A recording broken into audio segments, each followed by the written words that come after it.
Bonjour Loubreau, Bonjour. merci de nous accueillir dans l'ancienne propriété de Rosa Bonheur. Votre mère l'a rachetée en 2017. Qu'est-ce que cela a représenté? Est-ce que c'est le projet d'une vie? Je pense que c'est le projet d'une vie et le projet de plusieurs générations même, à mon avis, tellement le projet est titanesque et tellement il y a de choses à faire ici. C'est une chance immense. C'est complètement inconcevable qu'on se retrouve dans la maison de Rosa Bonheur au milieu de ses archives et de ses œuvres.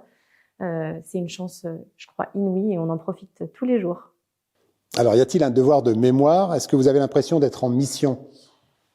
Ah, je crois même avant même qu'on achète les lieux, c'est ce qu'on a ressenti. En fait, le lieu, ça faisait une dizaine d'années qu'il était à vendre et bizarrement, ça n'intéressait personne, ce qui paraît aujourd'hui complètement fou parce que Rosa Bonheur, ça a été vraiment une des artistes les plus célèbres du 19e siècle et même encore aujourd'hui, même si on la connaît moins, elle est quand même exposée au musée d'Orsay, à la National Gallery de Londres, au musée du Prado, au Metropolitan Museum à New York. Donc c'est tous les plus grands musées occidentaux du monde et ce lieu était à vendre et ça n'intéressait personne. Et donc, en fait, le risque pour cet endroit, c'était que ça disparaisse, c'était que sa collection soit dispersée, c'était que les archives soient potentiellement même jetées à la poubelle sans avoir été fouillées, inventoriées, exploitées. Et donc, en fait, avant même notre arrivée ici, on s'est senti investi d'une mission qui était sauver ce lieu, sauver les archives de cette peintre et puis derrière faire connaître cette peintre immense dont le travail a une portée complètement universelle. La philosophie est très moderne, très contemporaine, puisqu'elle milite pour la protection des animaux, pour la cause animale en fait, pour la protection de l'environnement aussi. Elle pense farouchement que les femmes sont l'égale des hommes. Et donc c'est des combats qui sont très contemporains. Et donc nous, notre mission ici, elle est de passer à la fois son héritage artistique, philosophique, son lieu de vie aussi, aux prochaines générations. Donc le devoir de mémoire, il est quotidien ici. Justement, vous venez d'en parler, le 8 mars, nous allons célébrer la Journée internationale des droits des femmes. Rosa Bonheur a été une pionnière en matière d'égalité entre les femmes et les hommes. Comment vous allez poursuivre ce combat aujourd'hui? Comment vous le poursuivez, ce combat aujourd'hui?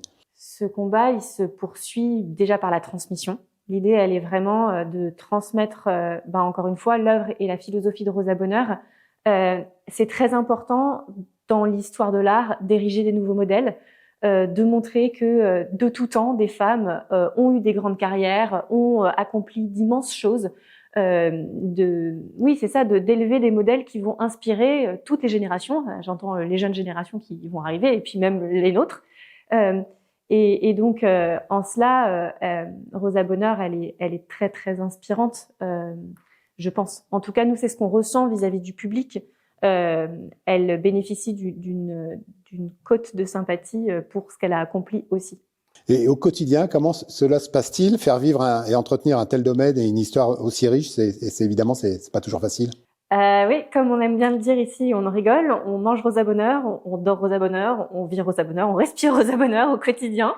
On est, je pense, très imprégné. Après, c'est encore plus particulier parce que on vit dans sa maison et que le lieu, comme vous pouvez le constater, a très peu changé depuis le décès de Rosa Bonheur. Donc, on a des photos d'elle où elle est assise dans la chaise d'à côté, en train de boire un thé, en train de fumer une cigarette. Ça crée un trouble en fait dans l'espace-temps.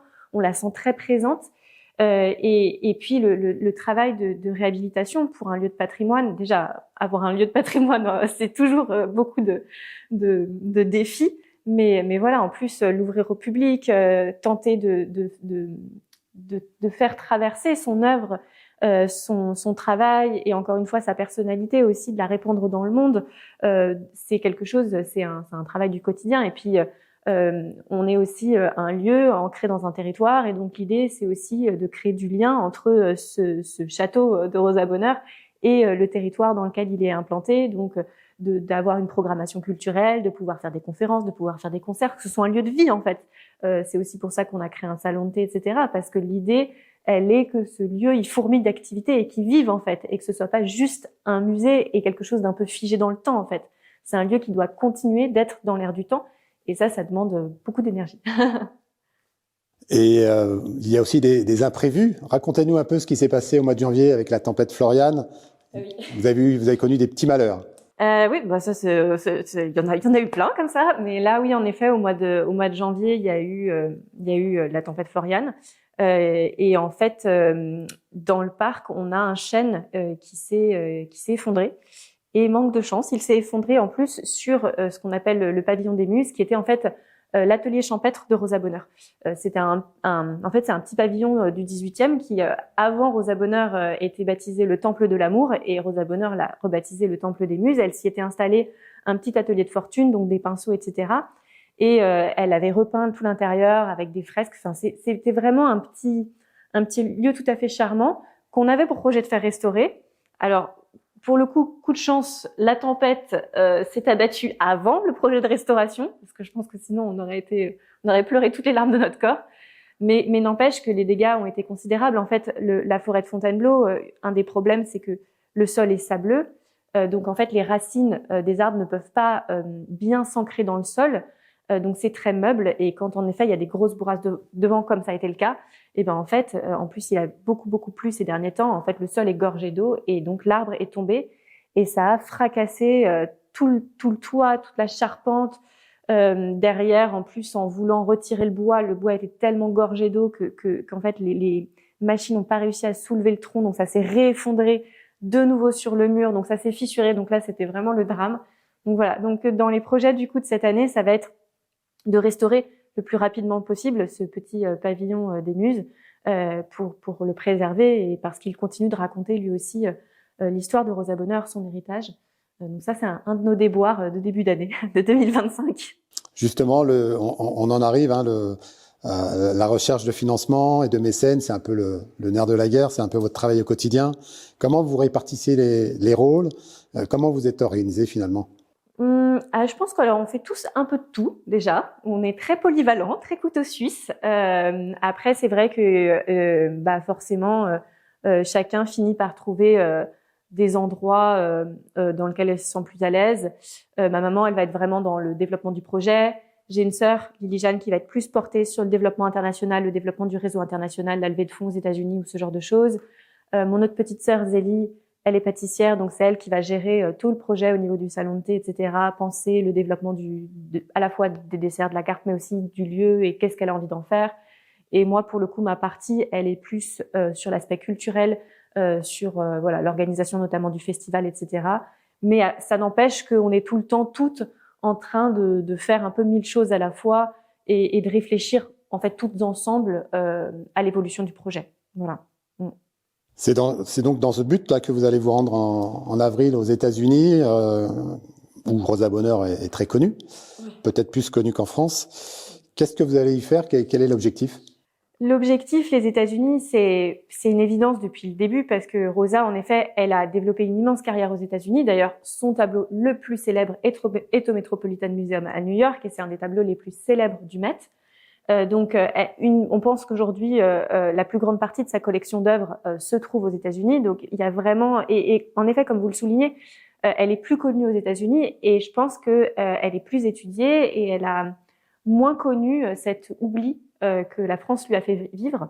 Donc, évidemment, il y a des liens, qui sont naturels en fait avec les États-Unis. Et puis en plus, Rosa Bonheur a légué son château à une famille qui était américaine, enfin, en tout cas qui venait des États-Unis, qui était implantée en France, mais qui venait de là-bas. Donc ça nous fait très envie, et depuis toujours, on a créé un peu des liens avec les États-Unis. Notamment, on s'est rapproché de la French Heritage Society, qui travaille avec le patrimoine, en fait, qui fait des liens entre le patrimoine États-Unis, France. Donc voilà. Et donc là, l'idée sur ce premier voyage aux États-Unis, il est à la fois d'y aller, parce que notre but il va être d'essayer de trouver du mécénat américain et de lever des fonds pour continuer nos projets de restauration, nos projets d'exposition, nos projets de médiation aussi, de diffusion de l'œuvre de Rosa Bonheur. Et il est aussi de créer des liens avec différentes institutions pour organiser des conférences, des tables rondes, pourquoi pas même des expositions avec les États-Unis, parler du lieu aussi d'ici et de ce qu'on a découvert, parce que la chose unique avec l'atelier de Rosa Bonheur, c'est que ici, ces archives n'avaient jusqu'alors jamais été inventoriées, jamais été étudiées. Donc en fait, évidemment, c'est fascinant pour quiconque de se dire, en fait, on a devant nous un boulevard avec plus de 30 000 archives qui vont pour la première fois, qui peuvent être montrées au public, qui peuvent faire l'objet d'expositions. Par exemple, tout l'aspect photographique de Rosa Bonheur, le fait qu'elle pratiquait la photo, c'était quelque chose, on s'en doutait, mais on connaissait pas l'envergure de cette pratique, on connaissait pas l'impact sur l'œuvre de Rosa Bonheur. Et aujourd'hui, par le travail qu'on fait ici, on le sait.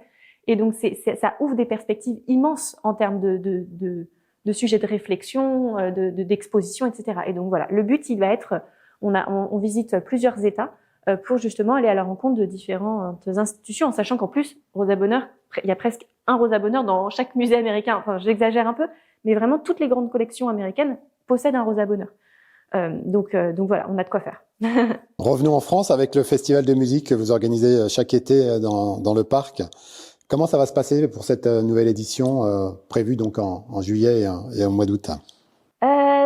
Je pense que ça va aller. On a eu un peu des sueurs froides, comme bon, déjà j'ai envie de dire comme chaque année, mais là en plus, bah évidemment, on le sent, c'est tendu culturellement. Tout le monde annonce des baisses de subventions, des baisses d'aides, etc. On sent qu'il y a aussi une morosité dans l'air ambiance. Donc du coup, c'était bah voilà, qu'est-ce qu'on fait? Est-ce qu'on maintient le cap sur un festival qui est très ambitieux parce qu'il dure quand même 2 mois, il y a 16 concerts. Est-ce qu'on prend ce pari-là?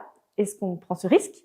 Ou est-ce qu'on réduit la voilure? Pour le moment, on a décidé de maintenir parce qu'en fait, c'est dans ces moments aussi de crise qu'il faut savoir maintenir le cap. Je pense que le public va avoir besoin de se retrouver autour d'événements culturels forts. On peut pas lâcher les artistes en cours de route non plus. Je pense qu'ils ont besoin justement qu'on les soutienne à notre mesure. Donc voilà, donc on repart sur une édition qui va durer du 2e week-end de juillet jusqu'à la fin août, avec 16 concerts qui vont toujours cette exploration de différentes esthétiques, donc de la musique classique, du jazz, de la pop, de la chanson française. Enfin, vraiment l'idée est toujours de défendre la création féminine dans un sens très large, de faire découvrir des univers, de développer notre palette de goûts. En fait, je pense qu'on est tous très éclectiques dans nos goûts. On est capable d'aimer aussi bien voilà, de la musique classique que de la musique contemporaine, voire du rap, etc. Et donc l'idée, elle est vraiment de réunir tout ça au festival, d'en faire un grand moment de fête. Et on a de la chance parce qu'on a des artistes aujourd'hui qui nous font confiance, qui sont prêts à s'embarquer avec nous dans cette folle aventure. Et donc je pense que la programmation va être très belle, ouais. Le président Macron et son épouse sont venus en 2019 à l'occasion des journées européennes du patrimoine. Quel souvenir gardez-vous de cette visite? Un grand fourmillement et un grand bazar, parce que c'était très particulier, parce que nous, ça faisait même pas 1 an qu'on était ouvert au public. On était dans notre petite bulle à faire notre petite renaissance de Rosa Bonheur, etc. Et en fait, bah, évidemment, la venue du président de la République, ça a braqué les projecteurs sur notre projet. Il s'est déplacé avec des journalistes qui connaissaient pas le projet et qui d'un coup ont découvert ce projet. Rosa Bonheur, pour être tout à fait honnête, quand on commence de la connaître, c'est très difficile de pas tomber béat d'admiration devant cette femme. Donc en fait, on s'est retrouvés vraiment dans une espèce de fourmillement de pris dans un élan. Ça a été très très porteur et ça a, je pense, vraiment donné un énorme coup de boost au projet. On a eu beaucoup de chance pour ça. Ouais. Quels sont vos projets et vos souhaits pour les prochaines années? Que le château et le musée Rosa Bonheur deviennent un site connu et reconnu, c'est un peu l'ambition de la famille? On a plein de projets. C'est un peu le problème à la maison, c'est que vous prenez quelqu'un, vous le secouez, il y a 10 projets qui sortent de la tête, donc c'est plutôt tempérer les projets des uns des autres. On a plein de projets, on a des projets évidemment de restauration, notamment par exemple l'atelier. On aimerait vraiment pouvoir restaurer les peintures, le décor de l'atelier en fait.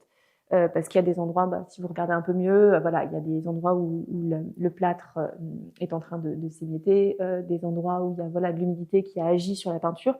Donc ça, c'est un énorme chantier qu'on aimerait pouvoir mener. Il y a ce pavillon des muses à restaurer, et puis après, il y a plein de choses. On veut vraiment développer le parc aussi. On a un projet de restauration aussi. Enfin, c'est vraiment. Après, c'est toujours voilà, quel projet on fait passer en premier plan. C'est pareil pour les acquisitions. On a une politique d'acquisition qui est très importante pour un musée privé. Cette année, on a acquis plus de 30 œuvres, pardon. C'est gigantesque, hein. Je crois que j'avais regardé, ça fait à peu près, on a acquis pour 40% des Rosa Bonheur qui ont été mis sur le marché de l'art, donc en France et à l'international en 2024. Donc c'est gigantesque. Alors évidemment, c'est pas les œuvres les plus emblématiques et les plus grandes parce que elles s'envolent à plus de 200 000 €. Donc ça, on n'a pas les moyens de suivre. Mais par contre, voilà, on enrichit le fond. Mais c'est toujours des arbitrages de est-ce qu'on acquiert cette œuvre-là, est-ce qu'on restaure cette chose-là, est-ce qu'on restaure cette œuvre. Est-ce qu'on décide de lancer un projet de plus grande envergure tel que la restauration du décor de l'atelier? Voilà, c'est toutes ces choses-là. C'est aussi pour ça qu'on se tourne vers les États-Unis pour continuer de faire fleurir des projets ambitieux et de faire rayonner ce lieu qui est un petit bijou de notre patrimoine et de notre histoire, je crois. Dernière question, si Rosa Bonheur revenait parmi nous, qu'est-ce que vous auriez envie de lui dire? Est-ce que cette histoire de femme, finalement, vous la prolongez? Je crois que si Rosa Bonheur revenait, je crois qu'on adorerait tous dans la famille dîner avec elle, avoir un dîner de famille avec elle. Je crois que ça nous ferait beaucoup rire parce qu'en plus on a tous des tempéraments très différents, très forts, et je pense que ça matcherait assez bien. Et c'est marrant, Rosa Bonheur, c'est vraiment c'est très émouvant parce qu'encore une fois, comme on vit chez elle, c'est devenu une espèce de grand-mère en fait. C'est ce que je dis souvent. On a tellement de choses qui lui appartiennent. On a même par exemple son flacon de parfum.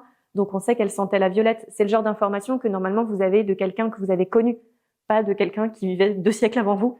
Et en fait, c'est ça qui est très émouvant, c'est qu'on la sent très présente encore aujourd'hui. Donc, j'espère qu'elle serait fière. Et voilà, je pense que vraiment notre rêve, si on pouvait, ce serait de pouvoir partager un dîner avec Rosa Bonheur. Je pense qu'on rirait énormément. Voilà.